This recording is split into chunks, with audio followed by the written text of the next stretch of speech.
कफन पहन के निकलता हूँ, कब किससे भिड़ जाऊं। जिंदगी एक जंग है, बैटल ऑफ लाइफ। मेरे हाथ में जो किताब है उसका नाम यही है, जिंदगी एक जंग है, जो इंग्लिश, हिंदी और उर्दू जबान में अवेलेबल है। लेकिन क्या खास है इस किताब में जो आपको इमोशनली जोड़ देगा? इसके ऑथर जनाब रेहान अहमद सिद्दीकी साहब से, जिन्हें लोग अहमद सिद्दीकी साहब के नाम से भी जानते हैं।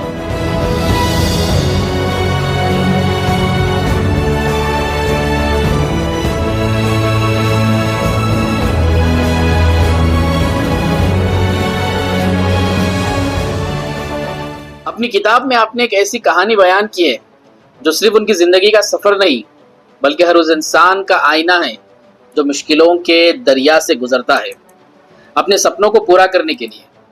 और ये सफर में कभी वक्त भी खिलाफ हो जाता है, जमाना भी, और कभी अपने भी। कहानी शुरू होती है हैदराबाद के एक स्पिरिचुअल गाइड जनाब बहादुर अली मिर्जा के साथ मुलाकात से, जो मिर्जा साहब के नाम से मशहूर थे। जब अहमद सिद्दीकी साहब ने उन्हें बताया कि उन्हें गल्फ का वीजा मिल गया, तो एक नजर में मिर्जा साहब ने कह दिया था, ये वीजा फर्जी है, तुम्हें सब्र करना होगा, कुरान को तर्जुमे के साथ पढ़ना होगा, ताकि अल्लाह तुम्हें हक का रास्ता दिखाए और दुश्मनों को बेनकाब करे। इस धोखे के बाद अहमद साहब ने हैदराबाद में सिक्योरिटी ऑर्गेनाइजेशंस के जरिए काफ़ी मेहनत की, मुख्तलिफ जगहों पर काम किए, अपनी मेहनत और ईमानदारी के लिए कई अवार्ड्स भी जीते। फिर एक दिन उनका सपना पूरा हुआ। 2007 में वो दुबई गए, वहाँ मेहनत और स्ट्रगल किया, 2009 में शादी की और आज एक कामयाब ज़िंदगी गुजार रहे हैं अपनी फैमिली के साथ। आज हम सुनेंगे उनकी ये दिलचस्प कहानी, इंस्पायरिंग और इमोशनल कहानी, उन्हीं के ज़माने।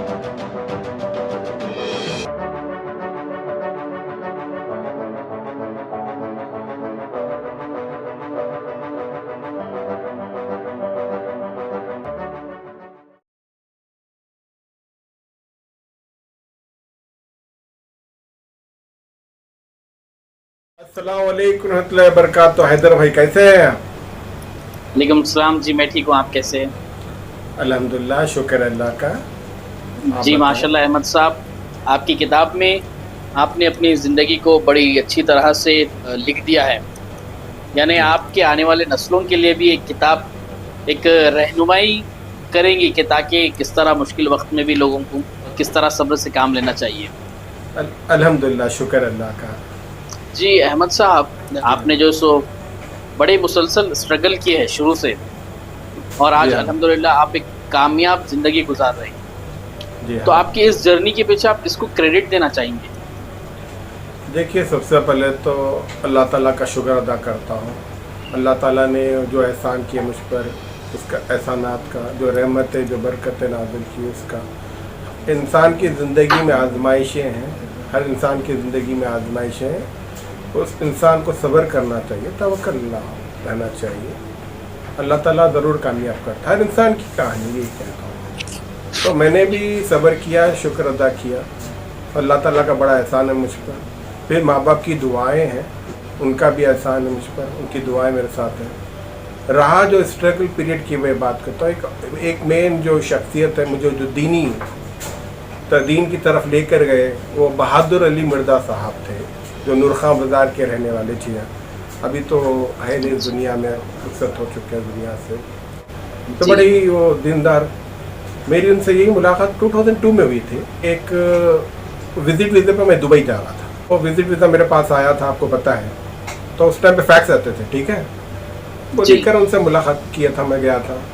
तो वो देखकर वीज़ा की कॉपी देखकर बोले ये फेक है, फ्रॉड है। अब उस ज़माने में देखिए कंफर्मेशन का कोई सहारा नहीं था, आपको पता है ना। तो उस दौरान मैं बहुत परेशान था। तो मिर्ज़ा साहब बोले कि ये आजमाइश है अल्लाह की तरफ से, आप इससे लड़ो। खैर, मैं जो कुछ कर सकता था, मेरी किताब में जिक्र है, आप देख लेते। जी जी। वो जो रास्ता, जी हाँ, वो रास्ता दिखाए। फिर वो मेरे ख़ानदान के बारे में पूछा। मैंने अपने वालिद साहब और दादा के बारे में बताया था, मोहिद अहमद सिद्दीकी। तो मोहिद 3 बार वो कहने लगे, तो अल्लाह को एक मानने वाला बंदा ठीक है। तो कहने लगे ये एक रास्ता है, मंजिल आपकी ये है नहीं, आप आगे जाएंगे, इंशाअल्लाह कामयाब होंगे, मगर आप लड़ो। तो वो जो है ना हिम्मत, और यही कहने लगे क्या कुरान मजीद है ना, तर्जुमे के साथ पढ़ी है, उर्दू आती है क्या पूछे? मैंने हाँ आती है। तो अल्हम्दुलिल्लाह कुरान मजीद तर्जुमे से पढ़ने का फ़ायदा हुआ है। तो मैं यही कहता हूँ कि आजकल के सभी नौजवानों से आप भी कुरान मजीद पढ़िए, इंशाअल्लाह अल्लाह ताला आपको रास्ता दिखाएगा। जी, तो आपके साथ ये फ्रॉड किसने किया था? वो फेक वीज़ा इशू किसने किया था? आप ये सब ट्रैप जो जिसमें फंस गए थे, आप इससे बाहर कैसे आए आप? ट्रैवल एजेंट था प्रिंस मस्कत इंटरनेशनल, जो रामकोट पे था। मिनरवा ऑफ सिकंदराबाद में वहाँ भी एक ऑफिस था, निसार खान नाम में था उनका। और वो फेक वीज़ा लिए, वो कहानी थी लंबी चली। बस ये देखिए, मैंने जब वो फेक वीज़े के बारे में इनकी मैंने पेपरों में कटिंग देखी है, जब इनके बारे में मालूम किया, इन लोग ये ऑर्गेनाइजेशन चला रहे थे डिफरेंट ऑफिस नाम से, अलग अलग ऑफिसर से। इसको लीड कर रहा था निसार खान और प्रिंस मस्कत इंटरनेशनल के नाम से चल रहा था उस ज़माने में। तो पेपर कटिंग सब कुछ आप देखें, उसमें है, बुक में है। तो बहुत बड़ा खेल खेल रहे थे, काफ़ी लोगों को नुकसान पहुंचाया है, तकलीफ़ पहुंचाया। खैर, अब जो अल्लाह ताला किसी से कोई काम लेना चाहता है वो ले लेता है। अब अपनी एक कैफियत बदल गई थी उस टाइम पे, क्या बोले भाई इसके ख़िलाफ़ लड़ना है, बस लड़ना है कैसे भी। लोग डराने लगे, भाई जान का ख़तरा है, ये है वो है। हम बोले चलो जो है अल्लाह देखेगा बस। पर इस पूरी कहानी के पीछे मिर्ज़ा साहब का रोल रहा है, जो उन्होंने मुझे हिम्मत दी, ताकत दी। जी, अल्लाह का शुक्र, यकीन माने। मैं यही कहता हूँ कि देखिए, मैं मिर्ज़ा साहब से मेरी मुलाकात हुई और उनसे फ़ायदा पहुँचा है, और यकीनन सेम फ़ायदा दुनिया में काफ़ी लोगों ने उनका उठाया होगा। उनका शुक्र अदा करना है, एहसान मानना चाहिए, याद रखिएगा। कोई अगर आपको एहसान किया, उसका शुक्र अदा करना, एहसान मानना आप पर फ़र्ज़ है। तो मैं अभी भी अपने मिर्ज़ा साहब का शुक्र अदा करता, एहसान मानता हूँ। अल्लाह उनको जन्नत फिरदौस आला मकाम। जी अहमद साहब, आपने अपनी इस किताब में ये लिखा है कि आपने अपने रिश्तेदारों से धोखा खाया, आपकी अपनों से जुदाई हो गई थी, पर आज अल्हम्दुलिल्लाह आप एक इतने अच्छे मुकाम पे है, कामयाब ज़िंदगी आप बसर कर रहे हैं अपनी फैमिली के साथ। तो आप आज उन लोगों को जिन्होंने आपको तना छोड़ दिया था, उनको आज किस नज़र से देखते हैं? देखिए, मैं एक बात कहता हूँ, ये पूरा खेल शैतान का है, समझे आप? शैतान गुमराह करके रखा हुआ है, यकीन मानिए आप। शैतान ने क्या वादा किया था अल्लाह ताला से, इस कौम को गुमराह करके रखूँगा मैं, समझे आप? तो हमारी ये लड़ाई शैतान के साथ है। शैतान हमको सिर्फ गुमराह कर रहा है, इंसान को इंसान से लड़वा रहा है, समझे आप? तो अब जहाँ तक मेरे दादा जान हकीम मोहित अहमद सिद्दीकी, वो दीनी घराने से ताल्लुक़ रखते हैं, और मैं उनके जो पहले दामाद थे मोइनुद्दीन अहमद सिद्दीकी साहब, जो मेरे फूफा है, उन्होंने भी दीनी घराने से ताल्लुक़ रखते हैं। अब शैतान ने देखो भाई क्या वार किया, हम नहीं जानते, किन लोगों को गुमराह किया। तो यानी जो कुछ हुआ है वो अल्लाह बेहतर जानता है, मगर हमारी लड़ाई इंसान नहीं शैतान से, समझिए आप। और मैं जो रिश्तेदार जो गुमराह हो गए, मैं इनसे यही कहता हूँ कि भाई आप भी तौबा करें, सही रास्ते पर आ जाए। मेरे दिल में आपके लिए कोई नफरत, कोई ज़ैर कुछ नहीं है। ख़ानदान का शिजरा ढूंढ रहा हूँ, बस अगर शिजरे के बाद बस बता दें अगर कोई इन्फॉर्मेशन, बस आपका शुक्रगुजार हूँ बस, और कुछ। आपकी ज़िंदगी का एक मकसद है कि आप अपने ख़ानदान के शजरे को तलाश कर रहे हैं, तो आपको ये आपकी इस जिद्दोजहद में आपको कहाँ तक कामयाबी मिली? देखिए हैदर, देखिए सोशल मीडिया का सही इस्तेमाल करना चाहिए, उसका फ़ायदा है, यकीन मानिए आप। मैंने देखो, मेरे जो ख़ानदान का शिजरे को जो ढूंढ रहा था मैं, सोशल मीडिया के थ्रू ही मुझे मिला है खादी ख़वामुद्दीन सिद्दीकी साहब का ग्रुप। तो वहाँ पर मैंने हर सिद्दीकी ग्रुप पर मैंने दस्तक दी है कि पूछा भाई आपको कुछ अगर इन्फॉर्मेशन है सिद्दीकी फैमिली के बारे में तो मुझे शेयर करें। तो मुझे खादी ख़वामुद्दीन सिद्दीकी साहब के जो फैमिली था वो शिजरे, उसमें गुस्सा में उनसे बात हुई लोगों में, तो उन्होंने कहा आपके फूफा का शिजरा इसमें मिलता है, आता है, मोइनुद्दीन अहमद सिद्दीकी साहब का, जो निज़ामिया तिब्बी कॉलेज के जो प्रिंसिपल थे जी। तो उनकी शिजरा उन्होंने शेयर किया। तो मैंने भी मेरी बुक में, मेरे दादा का नाम हकीम मोहित अहमद सिद्दीकी है, तो वो भी निज़ाम तिब्बी कॉलेज। आपके दादा का नाम जी मेरे दादा का नाम, और आपके फूफा का नाम मोइन अहमद सिद्दीकी, मोइनुद्दीन अहमद, दोनों का मोइनुद्दीन अहमद सिद्दीकी, हाँ, दोनों का जो खानदान है वो सिद्दीकी खानदान है, तो क्या दोनों का भी आपस में कनेक्शन था? हैदर, यही तो सवाल है। मेरे दादा का नामो निशान मिटा दिए, या कि उनके वालिद साहब कौन थे, वालदा कौन थे, समझिए आप। अब जहाँ तक अभी तक मेरे पास जो इन्फॉर्मेशन आई है, हमारे दादा जो है उनके एक भाई थे, उनका नाम शायद मुखीद अहमद सिद्दी हो, उनको चांद भाई कहते थे, उन्होंने शिया फैमिली में शादी करे, मैंने सुना है।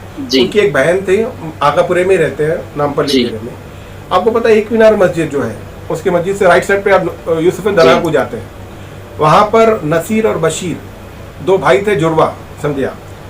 तो वो मेरे दादा की बहन के बच्चे थे। और ये कहानी ये है, दादा की जो बहन थे उनको 4 बेटियां थे, उनकी एक बेटी की शादी पाकिस्तान में हुई है और ये बच्चे जो है लेट पैदा हुए, दोनों ट्विंस थे, नसीर और बशीर। तो बचपन में इनके वालिद साहब का वालदा का इंतकाल हो गया था और दादा खुद इनकी परवरिश में बहुत बड़ा रोल रहा है, उनकी मदद की है। तो ये रिश्ते ही है, बहन सगे बता रहा हूँ। तो हुआ ये है कि सब खामोश है, दूर दूर है, पता है, मालूम नहीं, ये तो अभी जाके कहानी। तो हुआ ये, मैं 1994 में जो साहब नसीर साहब, उनसे मुलाकात करा था और रेलवे के कॉन्ट्रैक्ट भी जाते थे, कॉन्ट्रैक्ट लेते थे जो मटेरियल सप्लाई करते, गाड़ियों रेलवे के जो है ना ट्रेन के जो पार्ट्स सप्लाई करते थे, वो मैकेनिक भी थे, मशहूर है वो, जाके आप किसी से पूछो। उनका बंजारा हिल में घर भी था, वो भी दिखाया मेरे को। तो नसीर साहब चलो दुनिया से, उनका छोटा भाई बशीर जो शादी करे अलग रह गए, वो चंचौड़े में मस्जिद में ज़िंदगी गुजारे। खैर ओवरऑल यही पता चला नसीर साहब का तो इंतकाल हो गया, बशीर साहब है वो भी ख़ानदान से छुप के है बैठे थे। समझ में ये नहीं आ रहा कि हर कोई छुपा क्यों है, एक दूसरे से जुड़ा हुआ क्यों नहीं है, वजह क्या है आखिर मैं जानना चाहता हूँ। मैं जानना चाहता हूँ मेरे वालिद साहब के दादा है जो है, मेरे जो दादा है उनका ख़ानदान कौन सा है आखिर। आज से 100 साल पहले शादियाँ तो ख़ानदान में ही होती थी ना, कहीं दूर तो नहीं होती थी। जो सिद्दीकी ख़ानदान, सिद्दीकी फैमिली जो बता रहे हैं, और हमारे दादा की जो दूसरी शादी रॉयल फैमिली में हुई है, जिससे मेरे वालिद साहब मेरे ताया पैदा हुए, उस शादी में हकीम मोइनुद्दीन अहमद सिद्दीकी जो फूफा, उनकी पहली बीवी शरीक थे उसके अंदर। सच्चाई यही है। और दादा की और फूफा की जो एज है ज़्यादा डिफरेंस नहीं है। खैर वो क्या मसला हम नहीं जानते, उस ज़माने में शादियाँ तो ऐसी होती थी। तो मोइनुद्दीन साहब के जो पहली और 20 बच्चे तो पाकिस्तान में चले गए, सेटल है। मोइनुद्दीन साहब के जो वालिद साहब थे मौलवी निज़ामुद्दीन साहब, उनकी भी अपनी कहानी है, बड़े बुजुर्ग हस्ती है ना, यानी मुर्शिदी ख़ानदान से, उनका रिकॉर्ड भी नहीं मिल रहा है। तब यही कहना है कि क्या चीज़ है शैतान ने जो छुपा रखी है। और जब मुर्शिदी ख़ानदान को मैंने अप्रोच हुआ है कि ये बात की है कि भाई कोई लोग खामोश बैठे हैं। अब मेरे दादा का घर जो है खानखाई जैलानी मुस्तदपुरा मलिकदाना मस्जिद के सामने है। जब मैंने इंक्वायरी की, हर कोई ये कहता कि हाँ भाई आपके दादा का ये थे, सही बात है, आज हकीम साहब की हवेली कहते हैं, उनको सही कह रहे हैं, हम जानते हैं उनके साथ जुल्म हुआ, ये भी जानते हैं, सब जानते हैं, मगर ज़्यादा कुछ बोल नहीं रहे, खामोश बैठे। अब जिनको मालूम है मुँह नहीं खो रहे। देखिए वो अब वक्फ बोर्ड के अंडर है प्रॉपर्टी, उसके डिटेल्स मैंने शेयर किया, मुझे प्रॉपर्टी से लेना देना नहीं है। तो अंडर वक्फ के है वो, तो खैर देखो अब वक्फ के चोरा कौन है वो अल्लाह को जवाब देना है। ज़मीन अल्लाह की है, कब्ज़ा अब्दुल्ला का है, वो अब्दुल्ला कौन है आप जानते हैं, हम जानते हैं। ऐसी हज़ारों खानखाई जिलानी से आपका क्या ताल्लुक़ है? वो मेरे दादा के नाम पे मुंतखब है, वो उनके नाम पे दी गई है। उस ज़माने में हकीमों को गिफ्ट दी जाती थी प्रॉपर्टी, ताकि वो ज़मीन या जड़ी बूटियाँ उगाए यो करें। उनके अंडर जो थे ये अंसारी लोग, तो दादा पे अटैक करके कब्जा करे से हो, तो दादा अपनी जान बचा के 43 एकड़ मेरे फूफा के पास आके रहे, उसमें जिक्र है। आज देखो वक्फ बोर्ड में उसका रिकॉर्ड है या गायब कर, उनको ही जानते हैं, और कोई इस प्रॉपर्टी के बारे में बात नहीं करता है। चोर चोर मौसेरे वे सब खा पी के बैठे हुए।